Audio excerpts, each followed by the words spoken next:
So welcome to the IELTS Speaking Stars Meetup.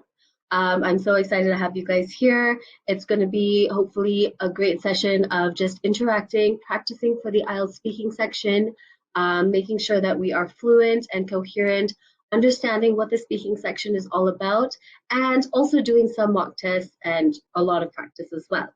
All right. So a little bit of an introduction to myself. My name is Sarah. I am an IELTS trainer as well as an English language trainer, and I've been teaching and training for about 5 to 6 years now.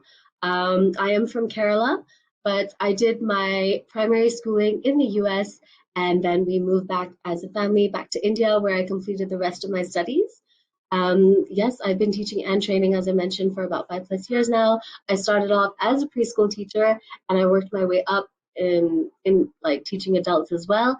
And here we are where I am teaching IELTS, and I'm training and helping students get good band scores in their IELTS exam, and that's where they would use it to maybe work or study abroad as well. Alrighty. Okay, so in that case, I've heard from you guys as of right now something that is a little common, and that is just getting an understanding about the IELTS exam, what it's all about, why we need it, what we are going to do with it, what we can do with it, and things like that. So let me just take this time to just explain to you briefly what the IELTS exam is all about. Now, if this is something that you already know about, this will just be a little bit of a recap for you. But for those of you who would like more information about the IELTS, here we go.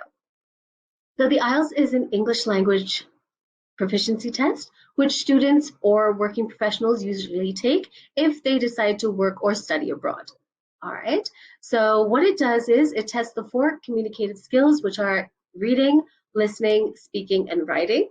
All right, now there's a specific format for each one, which I will just briefly tell you. You have the listening section. It lasts for about 30 minutes. And again, they're testing your listening comprehension skills. You have the reading section, which lasts for an hour. Again, testing your reading comprehension skills. You have the writing section, which lasts for an hour. You're tested on your writing skills. That's based on a criteria. And then you have the speaking section, again, where they test you on your speaking skills. And again, there's a criteria. So we'll be looking into the speaking section today. All right, as a lot of students mostly find this a little bit challenging. They find it a bit of a challenging section because of maybe for a couple of reasons. For example, they might not be very fluent in English or maybe very coherent, 2 factors which we will be talking about today. Again, they might not be too sure about their vocabulary, all right, and also grammar as well.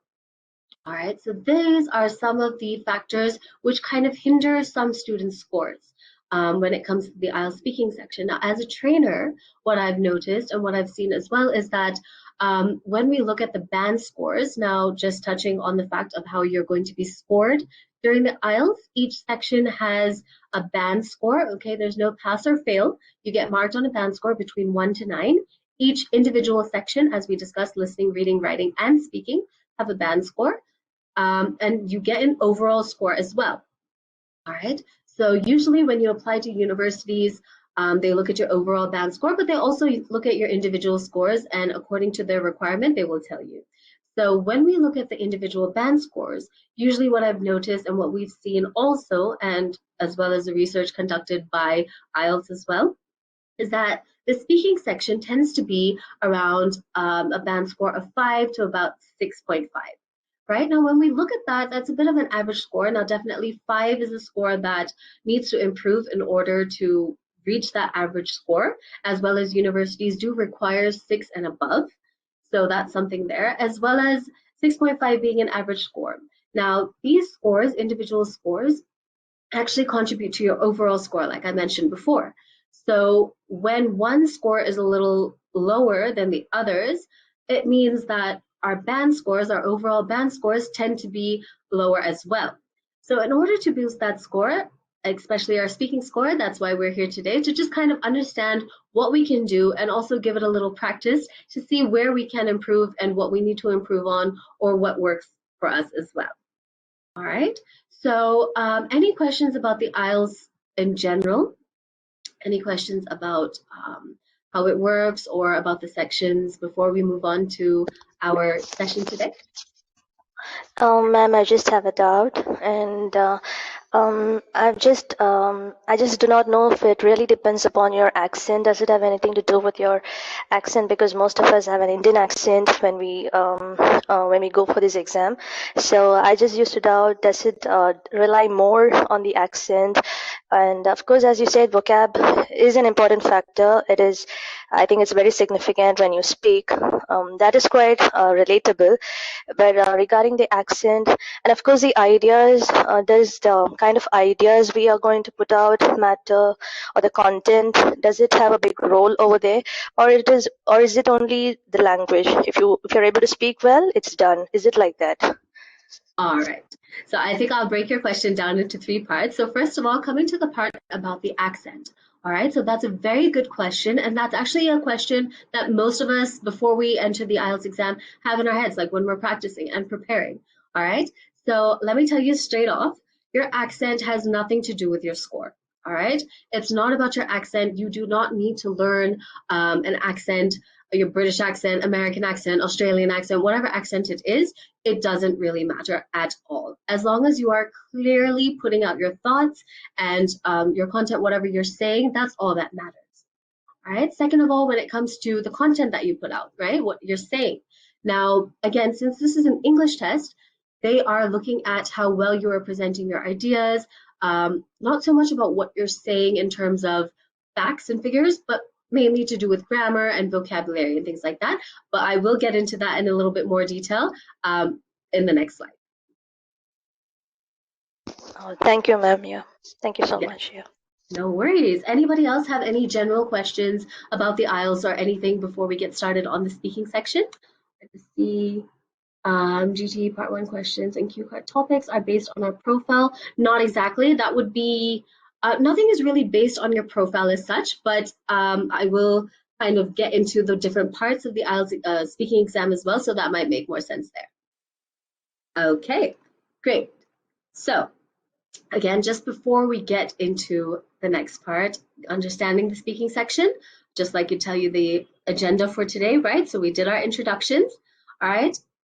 I'm going to get into a brief about the speaking section, as this session is about the speaking section.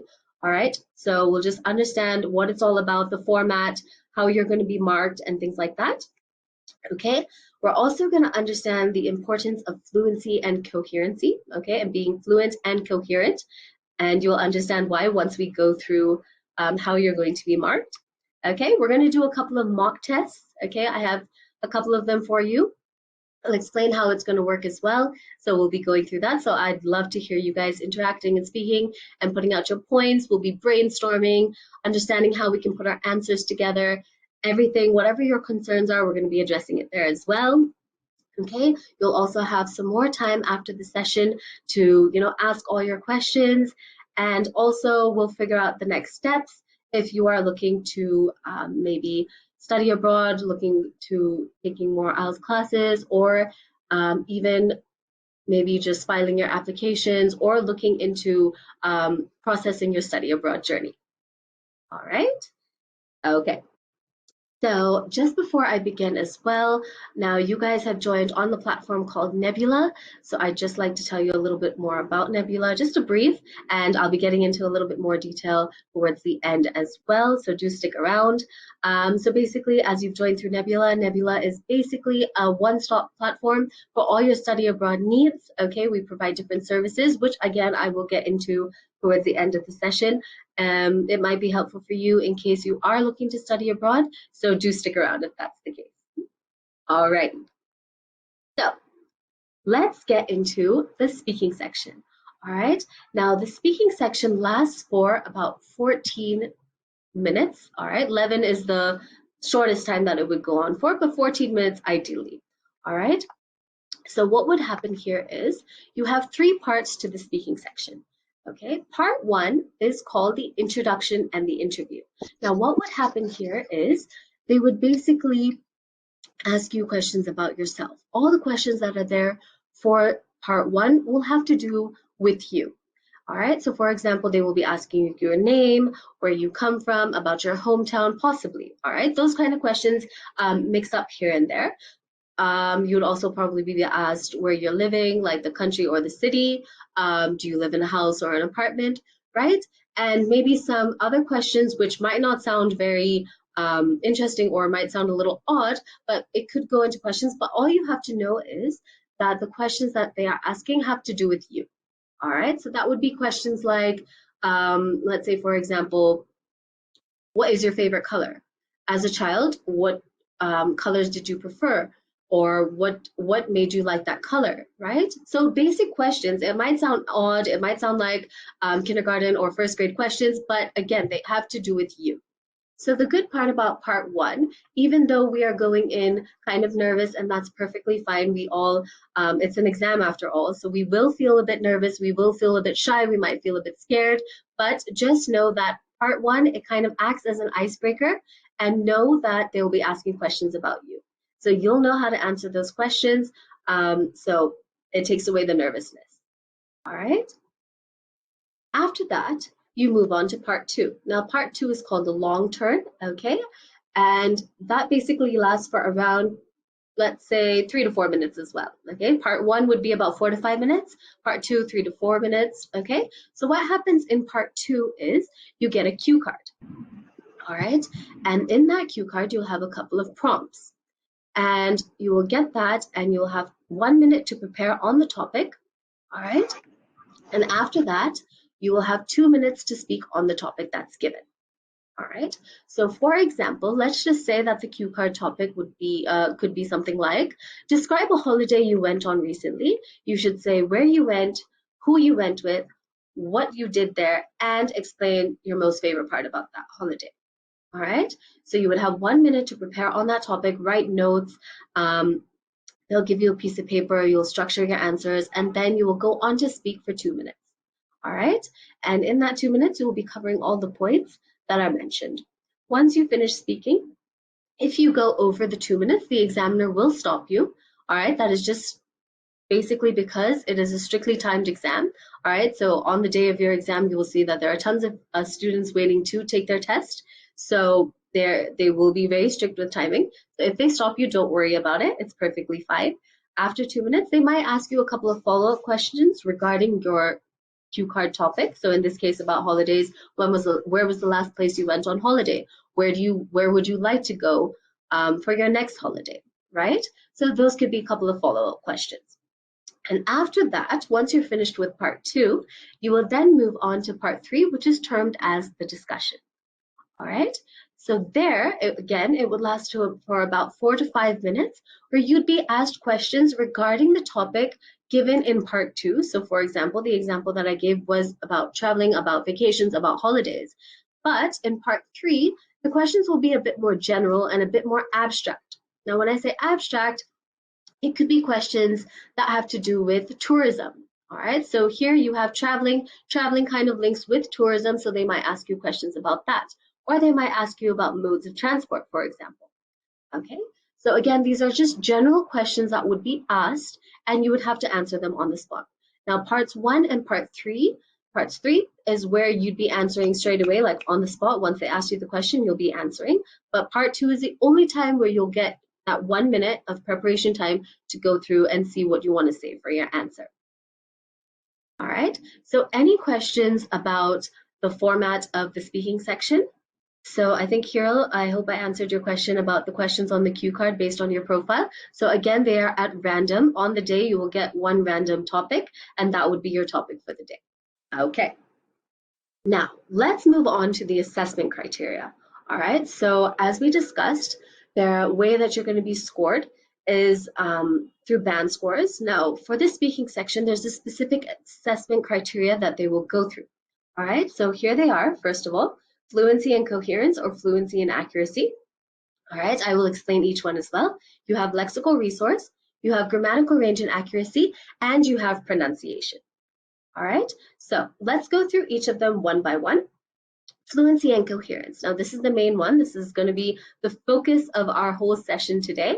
Fluency and coherence, I'm sorry, basically means how fluently you are able to speak and how well your thoughts come together. So again, I'll give a little bit more of a brief on that as we move to the next part of this session.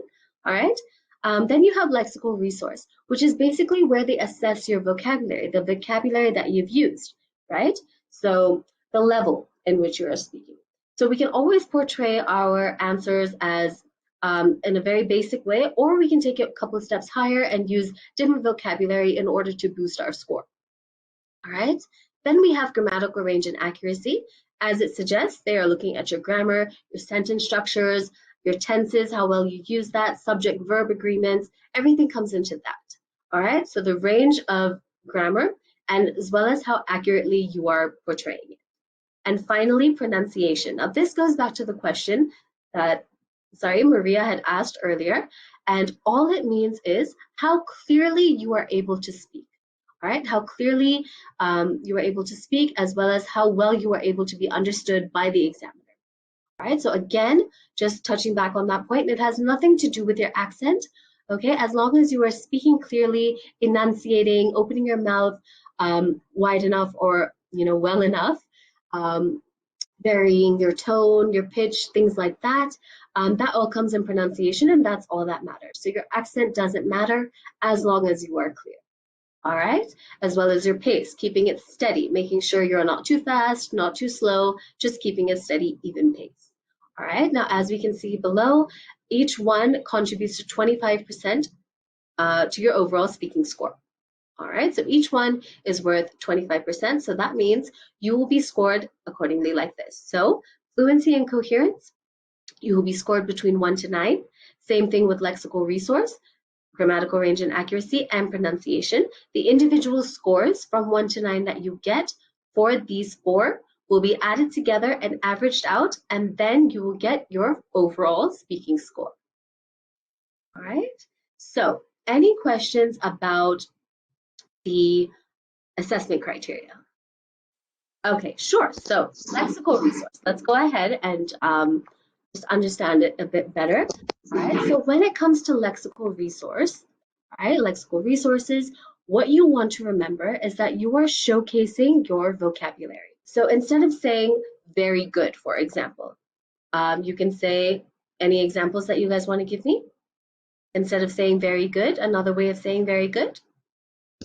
It's amazing. All right, yes. Okay, context-wise, right? So it's basically how well you are able to paraphrase. Yes, okay, fabulous, right? So depending on the context that you are using it in, right? Amazing, fabulous, right? All those kind of words. That's exactly what we're talking about here when it comes to lexical resource. Taking basic vocabulary and turning it into 1 or 2 levels higher. All right, now here is where you really need to work on your paraphrasing skills. All right, now we all know what paraphrasing means. All right, just for those, just in case, let's just go through it anyway. So paraphrasing basically means saying the same thing in a different way without changing the meaning. All right, so we can do that by using synonyms, just like we did here, amazing, fabulous. We can do it by changing the sentence structure, right? We can change it by, do it by going through different clauses as well. Okay, so all different ways, instead of repeating the same thing or using the same words over and over again, finding different ways to replace those words, that's what comes under lexical resource. What if I don't use any idioms throughout the test? That's perfectly fine. So let's go into that question as well that Hiro has asked. All right, so the question here is, what if I don't use any idioms throughout the test? Now, using idioms isn't actually necessary. You don't have to do that, all right? If you don't want to, or if you cannot, all right? Most of the time, some topics may not have particular idioms related to that, all right? So it's okay if you can't use it or you don't use it, all right? It's an option for you to use it, but you don't have to, okay? And also when it comes to using idioms, you need to make sure that you're using it appropriately as well, okay? So we might know a couple of idioms here and there, we might know many idioms, but we need to know where to apply it, where to use it. All right, there are specific ones that are for specific topics. So if we tend to maybe use it for a different topic, all right, it might lower our score. So when it comes to idioms, we need to make sure that we are using them appropriately as well. Okay, we got some good questions coming in here. So let's just go into a little bit more about fluency and coherence. So let's understand the importance of being fluent and coherent. Okay, as we know now, it contributes to 25% of our score. So let's go into understanding what is fluency in a little bit more detail. Okay, so when we are talking about fluency, we are making sure that the points that we are getting across come out at a stretch. Okay, so we are speaking without pausing, without taking too much time to answer the question, or even in everyday life, right? Trying to get what we want to say out. Okay, so that is basically fluency, right? Without pauses, without, yeah, doing this, saying, filler words, using filler words in between, right? Okay. The second thing is, let's look at what coherence is. All right. Now, coherence is basically making sure that our points, whatever we're trying to convey, comes in a flow. All right. So when you're thinking about coherency or being coherent, you're thinking about whether what you're saying comes in a flow. Okay. So let's look at an example, and you guys can tell me as well. Okay. So let me just give you an example. If you were asked the question, what benefits does tourism bring to a country? Okay, so if you say something like, there are many benefits that tourism brings to a country. For example, it can contribute to the GDP of the country. This can happen when, let's say, tourists come to a particular country. For example, let's take the country of France, and they go and they buy souvenirs. Now, I like shopping and I love buying things, and I love going to different countries and buying different souvenirs. When I went to Paris, I bought a souvenir that resembled the Eiffel Tower, and it was one of my favorite souvenirs that I brought back home. I even brought some for my family and my friends. That is a way in which tourism can contribute to a country. Now, you guys tell me, what did you find odd about what I just said? Did you pick up on anything? Did you notice anything? Feel free to type it in if you'd like, or you can unmute your mic and tell me. Yes, go ahead, Maria.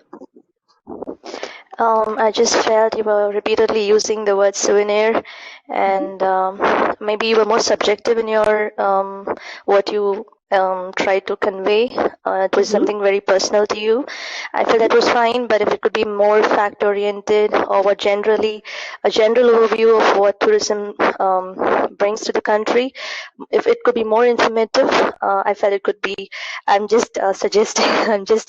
I'm not pretty sure about that. I think from my view, staying more objective will give a great sense of significance to what you speak, and if you're more informative regarding the income or the kind of cultural exchanges we have regarding tourisms, or the kind of travelogues that come out and are a great source of information to different people when you visit the different places. So I think putting it more informative and reducing the redundancy would sound great. I just felt that. Yes, ma'am. Thank you, ma'am. Okay, good. Yes, okay, couple of points there. All right, we'll wait for Jyotiksha also to tell us. I can see you typing. Okay, so I see Jyotiksha has given us her answer as well. The use of pauses in the form of and words which are not included in the correct form of speaking English. Yes, okay, right, good. So there are a couple of things that you guys picked up on, and I'm happy that you did, because that was the whole point of it, right? So the question was, how does tourism contribute to the GDP of a country? Okay, so we started talking about, or I started talking about, how maybe just buying in terms of souvenir selling, right? Something like that, just a quick example. But I went on and I deviated from the topic, and I started talking about how I like shopping, and how when I went to France, I bought something and I took it back. Now, that doesn't really answer the question, does it? It went away from the question and went on into something completely different. Okay, so that is where you can understand how people kind of go away from being coherent, right? So somebody might be talking about something, or you might have asked a question and they answer that question, or they may not answer that question straight away. They might go and say something completely different, right? So that's where you kind of go, wait, I asked this, but they answered this, right? And that's where we kind of say, hey, this doesn't really make sense. That's where, if you are speaking and you find that that is an issue that you're facing, ask yourself, what is the question? What should I be answering? And let me get it straight to the point. Okay, now why does this matter? Especially in the speaking section, you want to answer appropriately. All right, you want to give that answer to them, like whatever they ask, you want to answer it straight away. Okay, without dilly-dallying, without giving too much extra information, right? Just straight to the point. The way you say it is what matters. Now, again, taking into consideration lexical resource. So again, Maria mentioned using souvenir quite often, right? Repetition of vocabulary. Try and find a different way to say that, right? In order, if I was giving that answer, in order to boost my score, to find different ways of saying souvenir, okay? In order to improve my coherency and fluency score, not using and too much, or pausing in between, right? That also kind of decreases your score as well and shows that you are not very fluent in speaking. Now, again, fluency does come with practice. If you are somebody who faces that issue, we'll talk about how you can improve on that as well, okay? And yes, being coherent as well, making sure that you are answering to the point, all right? So what are some ways in which we can improve our fluency and coherence? If you guys have any ideas, feel free to pitch in. I will also give my thoughts as well. Reading books, absolutely. Yes, I'm glad you mentioned that as well. So let's talk about how we can improve our fluency and coherence. First of all, yes, reading books, reading anything for that matter. All right. So if you find that you are maybe pausing too much, using too many filler words like you know, things like that, right? What you can do is practice reading aloud. That will definitely help you increase your fluency. All right. So what I mean to say is when you are reading, what you see is the punctuation, right? You have sentences with commas, with exclamation marks, with full stops. All of that actually matters. You don't know when you're speaking how it comes out, but when you're reading, you can see it. So when you're reading your sentences out loud, if you're reading a book, for example, take a paragraph and every day just kind of read it out loud, look at them and pay attention. So when you see a comma, have a little pause. When you see a full stop, pause even more. If you see an exclamation, read it out loud, right? Make your voice go in that tone. As you can see, your voice kind of goes up, right? Or if it's a question, you kind of just ask it out loud, right? What does this mean?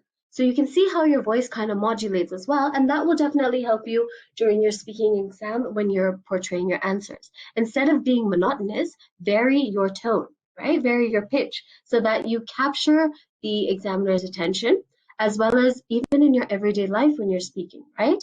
When you hear somebody who's kind of monotonous in their tone, if they just sound like this, plain boring, right? And you lose interest in speaking, no matter who they are, if it's your friend, your parents, whoever it is, right? So again, modulating your voice, bringing it up and down, that would definitely help as well. Okay, anybody else? Any other ways you can improve your fluency, you feel, that you want to share with others as well? Yes, watching movies, right? Watching movies also kind of helps you improve your fluency, right? So when they're speaking, it also kind of helps with their listening skills as well, all right? But when you're watching movies, you can see how the people on screen are speaking, how they are being fluent, especially TV shows like, again, a lot of people quote Friends or any other TV show like that, where you see them speaking in a flow. All right. So again, going back to the point of when you're reading and practicing your fluency, try to make sure when you're getting out your points, you are getting it out in a flow. So getting out maybe 2 sentences at a time before you pause. All right. Or before you kind of stop and then say your next point. Okay. Because what usually happens as a trader, what I've noticed is that people tend to, in mid-sentence, while they're speaking their sentence, they go, things like that. And to the examiner, when they are assessing you, it may not sound very nice, and your fluency and coherence score will come down, right? So when you're getting your sentences out, try and make sure it comes out in a flow. You are not breaking your point midway. Yes, again, for those of you who aren't fluent, you can also use subtitles. Look at what look at the subtitles, see what's being said, train your ears to understand that as well. Listen to them, how they speak, how they get everything out. Compare it with the subtitles as well. Now, sometimes the subtitles are a little off, but usually they are spot on. All right, so look at that and compare what they're saying, what you're hearing, and what you're reading as well. If you are preparing for your IELTS exam, which combines your reading, listening, and speaking skills. Okay, so there you go. You're putting like 3 in 1. All right. Okay. So any questions so far? Does anybody have any questions so far about the speaking section or anything that we've covered so far? Well, ma'am, I just have a doubt. Yes.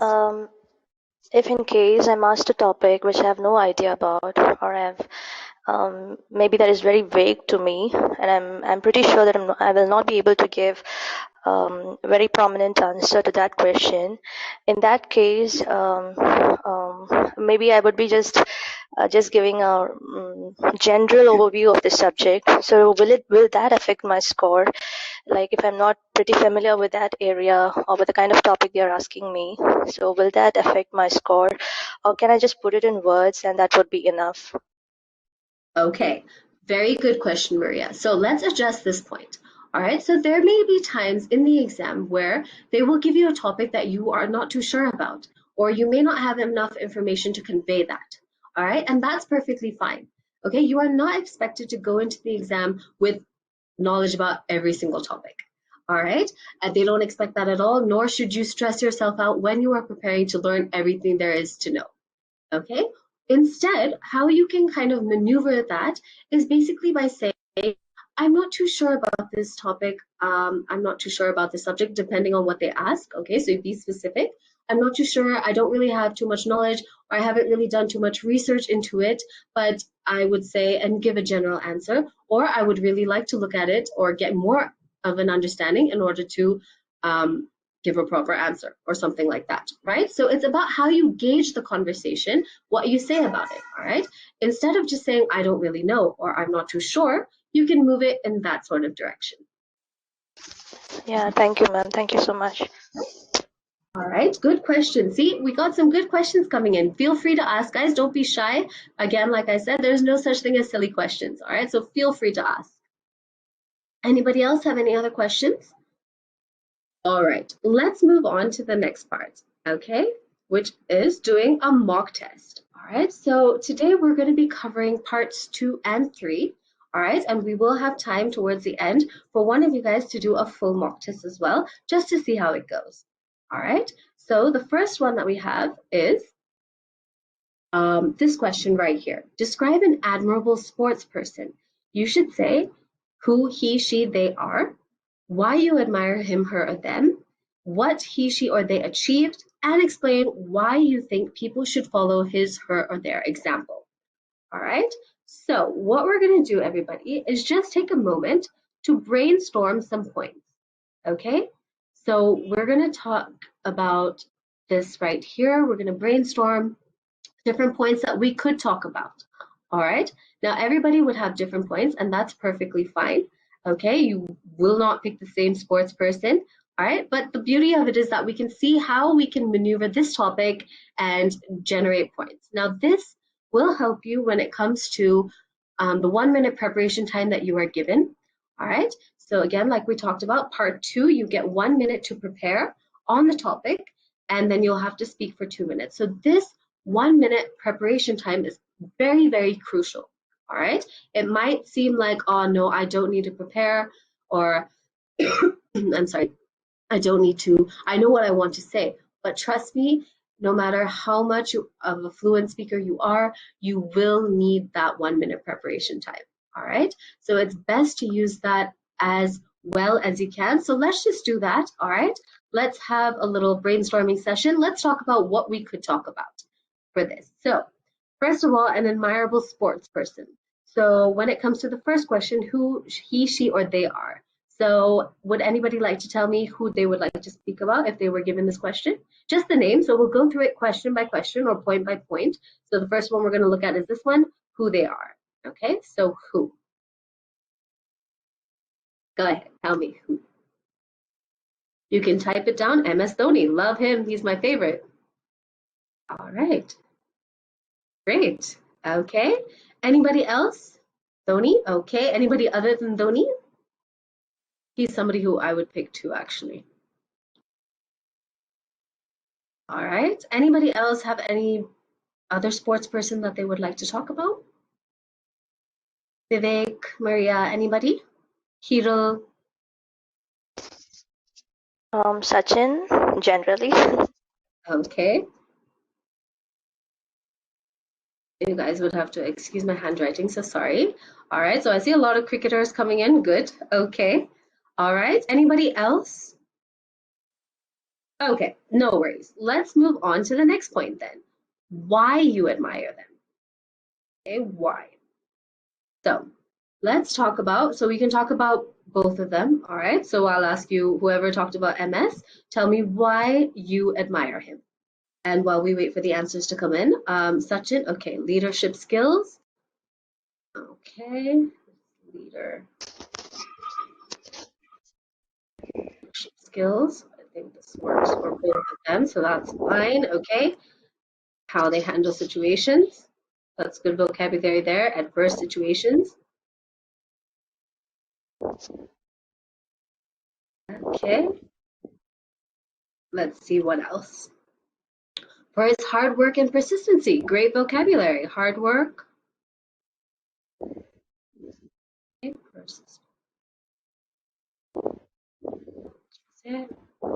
okay.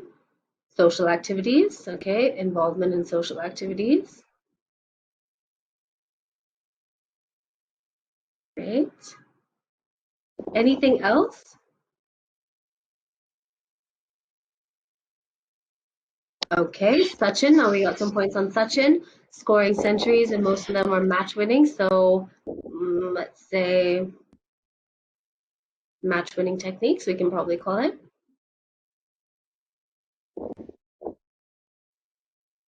Okay, good. Anything else? Would anybody like to add anything else? How he pursues his passion and he remains grounded.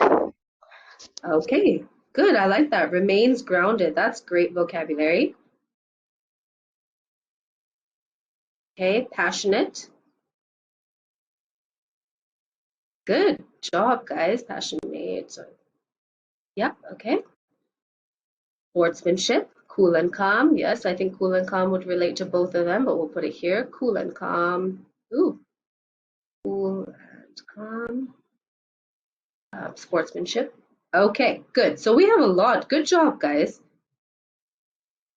Excellent. Okay, let's move on to the next point as well, which is what they have achieved. Okay, so I think the scoring part would be their achievements. Okay, all right. Okay, multitasking also, good. So we can talk about the centuries, contribution to Indian sport, let's Yes, say. Yes, okay. he has bagged the World Cups and brought pride to our country. Pride, good. To our country. Okay, fantastic. What else? All right, I see a lot of cricket fans. I think if you guys get this question in your speaking section, you'll be passing with flying colors. All right, most successful captain. I hope that's MS Dhoni you're talking about. Yes, yeah. Most successful captain. Makes me smile. I really like MS Dhoni. Most successful captain. Good. Okay. And finally, let's look at the last point. Explain why you think people should follow his example. So we're talking about such an and or MS. So why do you think people should follow their example? Make this darker so that we can see why. Again, number 2, why? So this is going to this point, okay? Great inspiration for aspiring cricketers. Fantastic.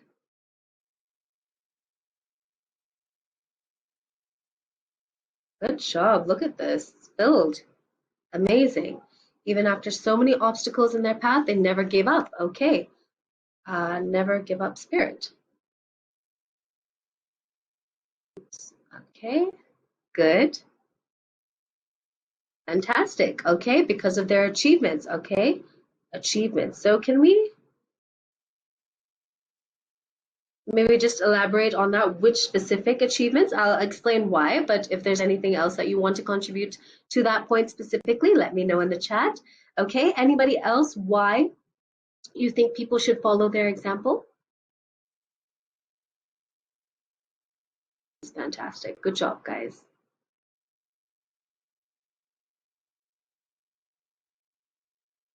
Okay, just perfect person on and off the field. All right. Write that anyway. We'll explain this. Perfect person. Okay. And off field. Good. Okay. All right. Okay, guys, I think you deserve a round of applause because look at how much you have filled.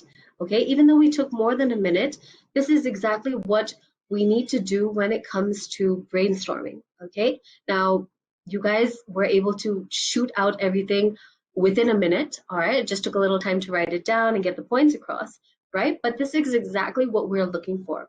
Okay, now again, this is a topic that we are kind of comfortable with and that we know about. So when it comes to topics which we are not too familiar with, it might take too much time, and I'll address what we can do when that happens. All right, but let's just go back to this for a second.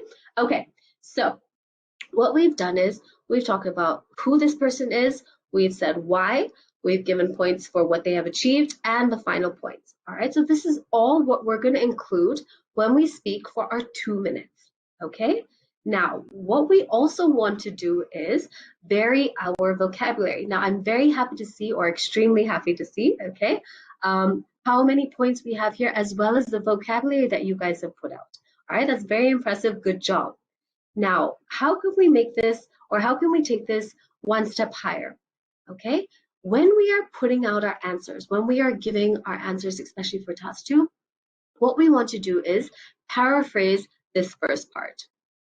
Okay, so there are different ways in which we can start our answer.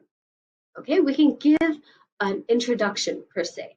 All right, for example, in the world of sports, there are many people which are many athletes, okay, that are around that we tend to be, that we follow and are fans of.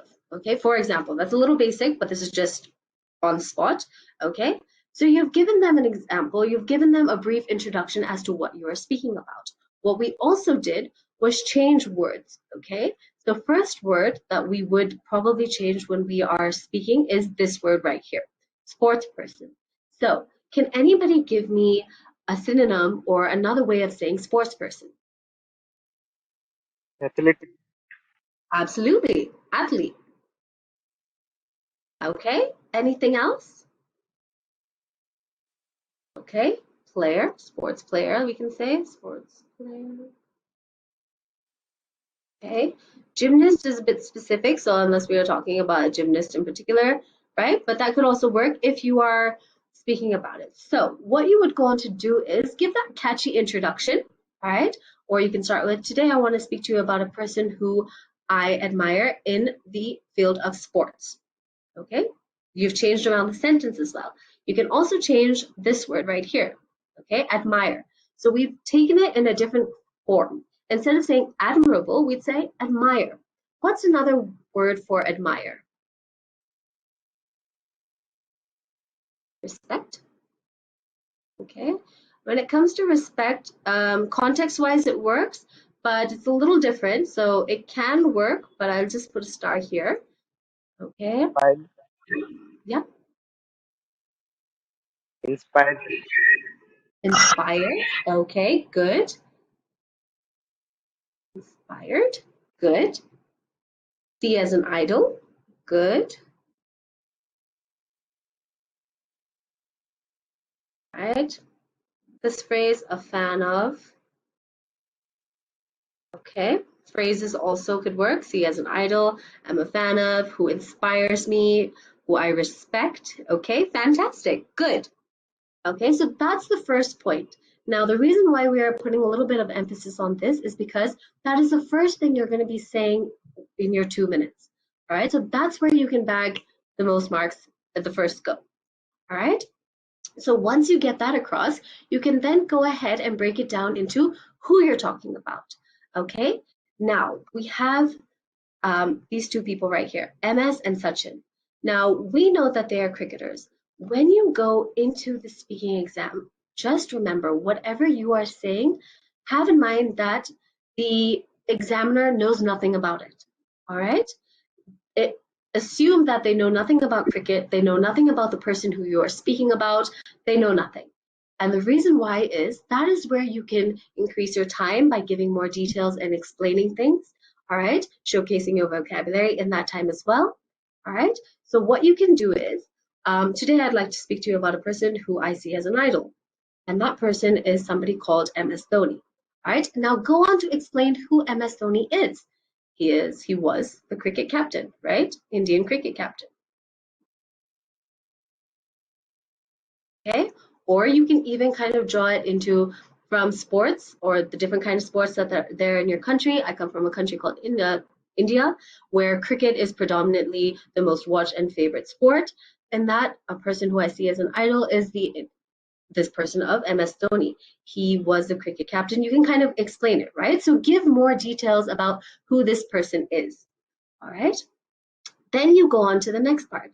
Now, what happens here is you don't have to go in order of the points. Okay, so you don't have to go 1, 2, 3. All right. If you want to incorporate your answer in a different way, as long as you are mentioning these points, that's perfectly fine. All right. So you can even go with who they are, what they have achieved, what you admire about them, and why you think people should follow their example. Okay, as long as you're kind of putting in the points, that is perfectly fine. You don't have to go in order. That being said, you also don't have to stick to these points right here. Okay, you can add in a bit more if you would like to. Okay, and just kind of go from there. Now, the only thing that you have to remember when you are adding in extra points is that you shouldn't really deviate from the topic. All right, so make sure that the points are very to the topic and you're not going away from it. Okay, and then once you answer everything, once you've put in enough detail, you've gone and said everything, you've covered all the points, trust me, your 2 minutes would be up and they would just stop you right there. All right, so how about we have a volunteer, if possible, to just kind of do a mock on this? Do we have any volunteers, somebody who would like to give it a go, who would kind of like to try and give this a go and just speak for the 2 minutes? Well, I can try, ma'am. Brilliant. All right. So in that case, what I like to do is, not to put you under any pressure at all, but I'll just start the timer for 2 minutes. All right, just to give us an idea as to how the speaking exam would work and how much we can say in that 2 minutes. Is that all right? You want me to give a try on the same questions, ma'am, what you have No, posted? on the same question, yes, if you'd like to. Okay, ma'am.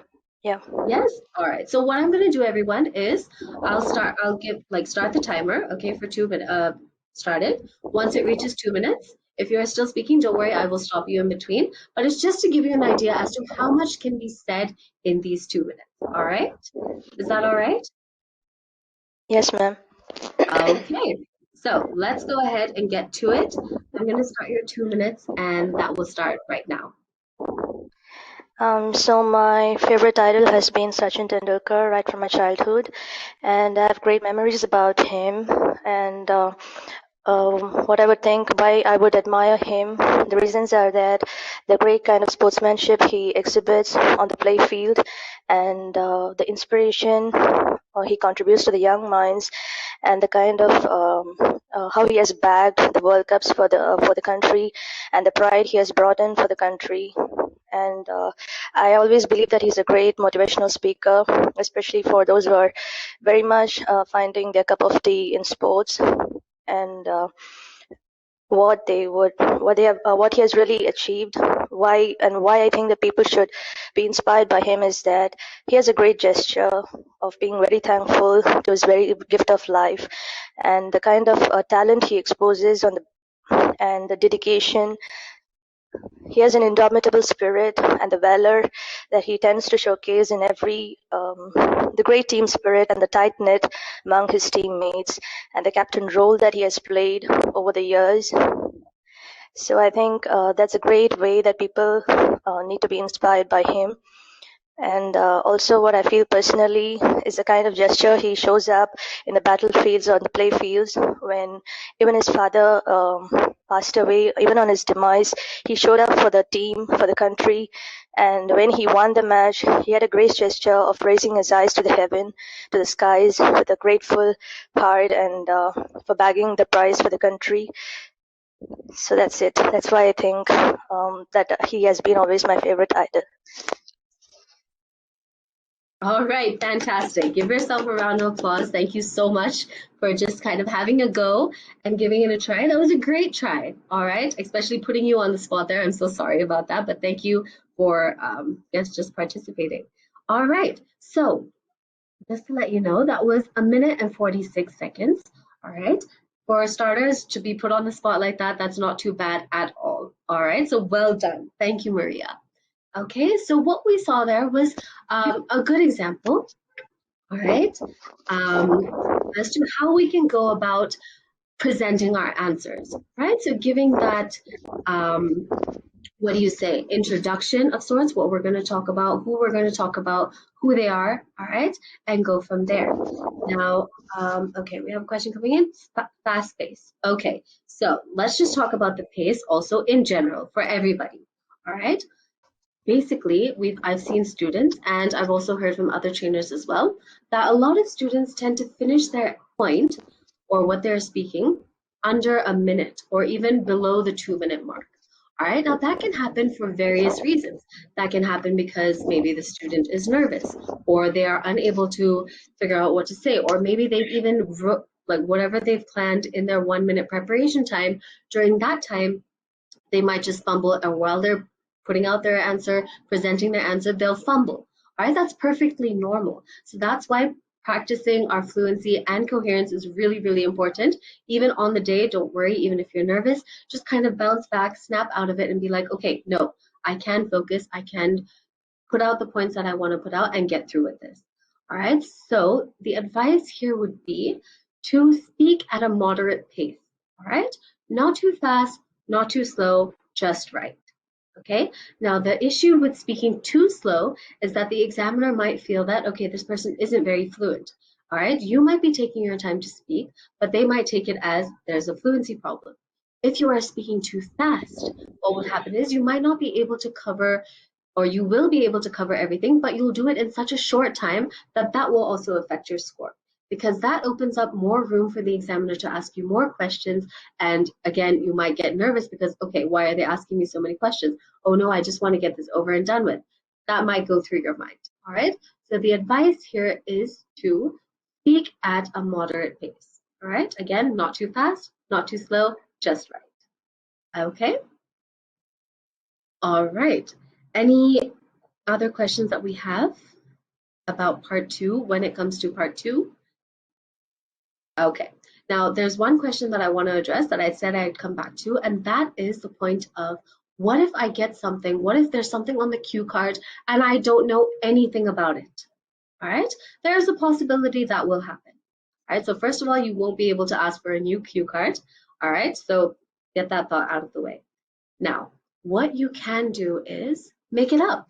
Okay, the examiner is not going to check, they're not going to go fact check and see whether this has happened or whether this person, the characteristics of this person is true.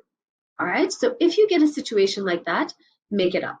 All right, that's perfectly fine. So take that 1 minute time if you're unable to recall a situation or a particular person, right? So one example that I can give you is if there was a question about describe a book that you've read recently. You should tell what it's about, who wrote it, all of that. Right now, for somebody like me who's not really an avid reader, I used to be, but I'm not really right now, I won't have anything in mind. But I know that I can make it up. So maybe there will be some story or some book in my mind at some point that I would have read. And I'll just turn it into that. So I may not have read it recently, but I can play it off as I read it recently. Okay, same thing. If you're not somebody who goes on vacations out, maybe they might ask you, for example, very specifically out of the country. If we are somebody who doesn't travel quite often, or we don't go on vacations, or we haven't been outside, that's perfectly fine. Make it up. Turn it into a situation of there might have been a country where you really want to visit. So turn it into that. A country that I visited recently was such and such, okay? It doesn't have to be true. So don't stress yourself out if you come across a situation like that, okay? All right, we're nearing the end. I think we're just kind of going ahead. So what I also want to do is show you what part 3 would also look like as well. Okay, so I'm just going to be asking part 3 questions, okay? So as we know, it's called the discussion. So here, what questions that would stem from this topic of a sports person, all right? So what we can kind of think of is when we have part 2, when we are going through it in our preparation time, it might not go through our minds, but after we finish part 2, we can say, okay, questions might be asked on this topic, for example, right? It may not always work, but you can have in mind what it could be, all right? And that can kind of help ease your nerves and see how you can kind of go about the next part. Okay, so I'm just going to ask maybe 2 or 3 questions. I think we have time for 2 questions that would stem from this as part of part 3. All right, just to give you guys an idea, if you would like to answer the question, by all means go ahead, or I can just tell you what they are. So for example, a couple of part 3 questions that could stem from this would be, do you think all athletes should be considered as role models or idols? Why or why not? Okay, so that's one question that could stem from it. Now, when you are answering these kind of questions, especially in part 1 and in part 3, paraphrase. All right, so try not going into when you're answering, try not going into it like, I think all athletes should be considered as role models or idols, or I don't think all athletes should be considered as role models or idols. And why? Because this. Okay, that's really a little basic and our score will be lower. All right, so try and find a way in which you can paraphrase it. Okay, and also you don't have to agree with it. If you feel like yes, they should be, give points on why. If you feel like no, give points on why. Same thing, if they're asking a very subjective question, if there is something where you don't really agree, but they're steering it in a positive way, but you have a negative way of answering it, that's perfectly fine. In terms of, no, I don't think so. All right. Now, instead of saying, no, I don't think so, or yeah, I don't think, okay, that's picking up words from the question. Say, I believe all sports people should be considered as role models or can be considered as role models. Here are a couple of reasons why. Okay, so when you have questions where they're asking you quantity or like, for example, advantages and disadvantages, you can say there are numerous advantages or there are numerous disadvantages, right? Vary that vocabulary, all right? A number of advantages or a number of disadvantages or a number of reasons why. Okay, let's look at another question that could stem from this as well. For example, how important is it for children to be involved in sports from a young age? Okay, so they would move from talking about athletes to coming into children, right? So you can see how it's a little bit more abstract and how they go from one topic to another, but it still has to do with something about sports. All right, you guys getting the idea of that? Yes, okay, great. So any questions as to what we've covered today in general, or just about part 2 and part 3 in particular? Feel free to ask, feel free to type out your answers, unmute if you'd like to, and go ahead and ask away. Nothing else? Okay. Anybody else? Anything else you'd like to ask? All right. Now, these are just general questions you can ask as well about the IELTS in general, about the speaking section, whatever we've covered today, or maybe just the flow or how to book or anything like that. Do you guys have any questions about the IELTS? Okay, then thank you so much for joining in once again, guys. Have a great weekend ahead. You are free to carry on about your day. Thank you. You're most welcome. Thank you so much. Thank you so much, ma'am. You're most welcome. Thank you so much for being an active participant, Maria. That was really helpful. I hope this session also helped you as well. Oh, you were awesome. I really enjoyed your sessions, and I really feel it has contributed so much to me within a short time, within a brief stint. And it's very inspirational that you gave free online courses. It's a great part of you. That's really, I have to acknowledge and appreciate you for that commitment. Thank you so much, ma'am, for spending your time with us. You're most welcome. I'm so happy to have that you were able to join in. Thank you so much. again, if you have any questions, I'm sure once you read and look into the IELTS in more detail and see if that's a suitable fit for you, please be in touch. Please let me know if you have any questions. You can always DM me. I'd be more than happy to help you out.